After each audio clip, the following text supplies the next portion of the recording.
guys, and welcome back. I took this canvas and I'm kind of wishing that I just used one of those plain, nice, smooth hardwood boards that you can get from the craft store because it's a lot sturdier than a canvas is. Actually, I mean a lot more sturdy than a canvas is. But it's okay, you can do this on a canvas or the hardwood surface.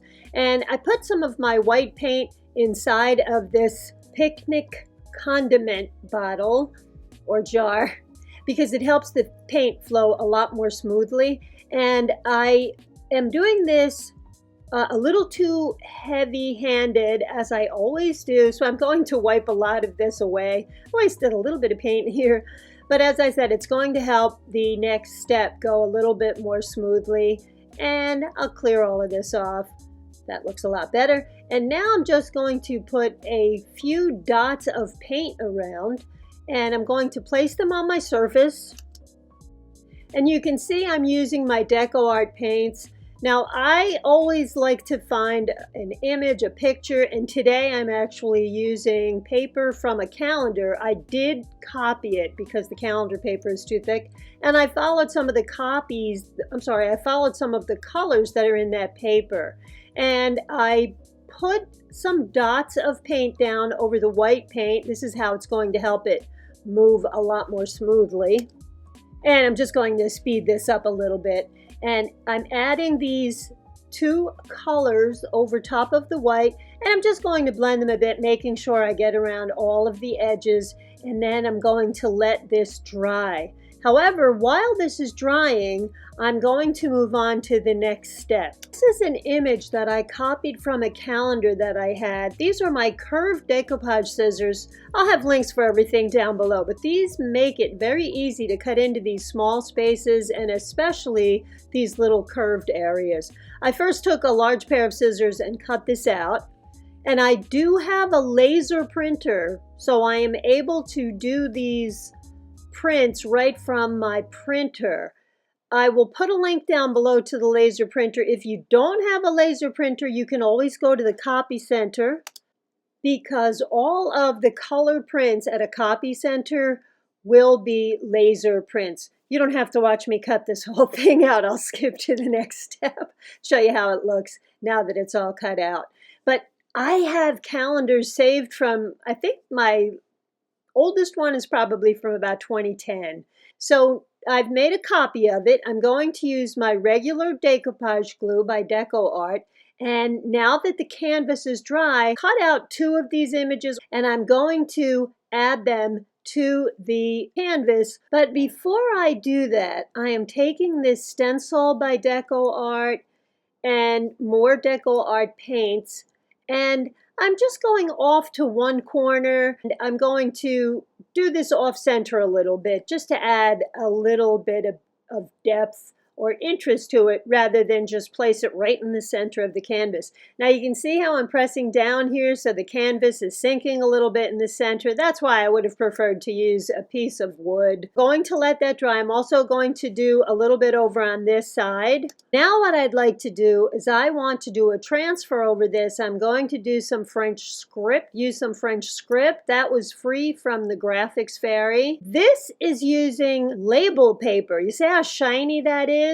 When you put that through your laser printer. I am taking the transfer medium and I'm going to put a layer of the transfer medium down over the surface. Then I'm going to lay the shiny side of my paper down. And don't forget, I had to print this going in the opposite direction since it is script. As you can see, I am working hard to get any wrinkles or air bubbles out of this. Another reason why I wasn't crazy about using the canvas. The canvas is dipping in the center here, and it made it a little challenging, so I wasn't really crazy about that. You're going to see when it dries, all you have to do is peel away this top layer, and because that side is shiny, it pulls right away. Look at that beautiful transfer that it leaves behind. And again, I have never had luck with the inkjet prints, only the laser prints, but you can see that beautiful image it left behind.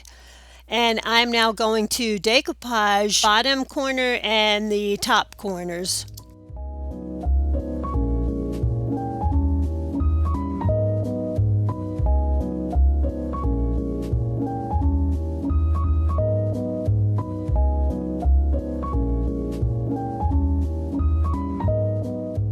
So what I did was I put some water in a bowl, and I just wanted to make this paper a little bit pliable. I found that if I dipped it in the water, it tore too easily, even though it's just regular old copy paper.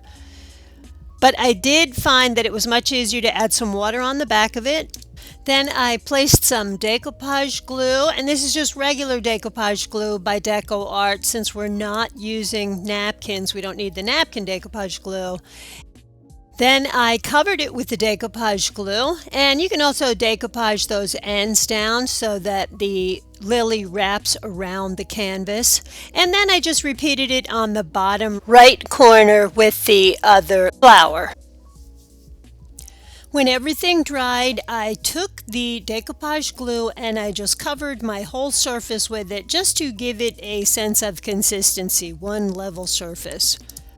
Now here's how it's looking so far. You may want to stop here, but I actually love this next step, and that is where I added a layer of beeswax over the surface. So ideally I should be using either a double boiler or one of those pots that you would melt ultra thick embossing powder in, which I can't find. I have that somewhere, or one of those tiny crock pots, but for now I have to make do with what I have. So I'll put the links below for these tiny little pellets. I'm going to put them in this tin can, and then I'm going to put that in my favorite junk pan. I think it's actually a baking dish or a baking container. See how filthy it is, but I use it for crafts. That's why it looks like that. And I'm just going to pour some of these in here, and I'm going to leave them in on very high heat, the highest flame I can, till the water boils and it melts these pellets. You don't need that many. Once again, I put far too many in there, but that's okay. And you also want to find a chip brush, and I am going to be using glitter just because I love glitter. You can skip this step, that's completely up to you. But the chip brush, you can get these in the dollar store. You might have them laying around somewhere. You don't want to use any of your good paint brushes because once the wax is on there, that's it. But you can always keep this brush with the can and the beeswax so that you can just reuse it over and over again. And I'm just going to lay down some aluminum foil and wax paper because this will get a little bit messy. And now I am going to paint this beeswax, the melted beeswax, onto my surface. So I'm handling this carefully because everything's pretty hot, but the beeswax actually dries almost immediately, so I have to work quickly. So here's what I'm going to do. I am taking the chip brush that I have, going to paint the wax in one direction, which for me it's just going to be up and down, and cover the whole surface. Now that I've covered the whole surface and my wax is already drying, it's drying up in that can. Look how it's dried out already. I don't like the way this looks. It's a little too much, which I was expecting. So I experimented with a couple of different ways that you could do this. You don't want to use your embossing heat gun or a heat gun that you would use for resin work. You can take an iron.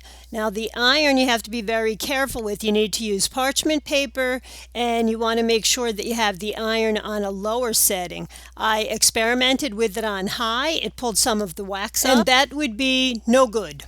So you can see how it ironed some of the wax down. It's still wet, so it's got to dry to that nice dreamy look.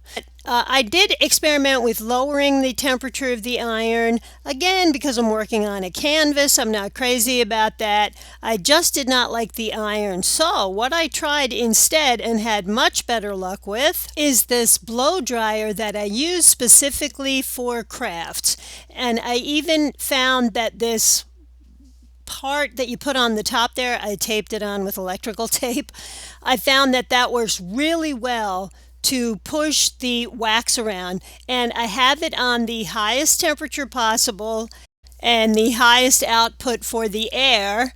And you'll notice that as I put this over the wax, it starts to re-melt the wax. By the way, this is really satisfying to do. It was a lot of fun for some reason watching things melt or watching the wax melt. It won't harm any of the work you've done underneath.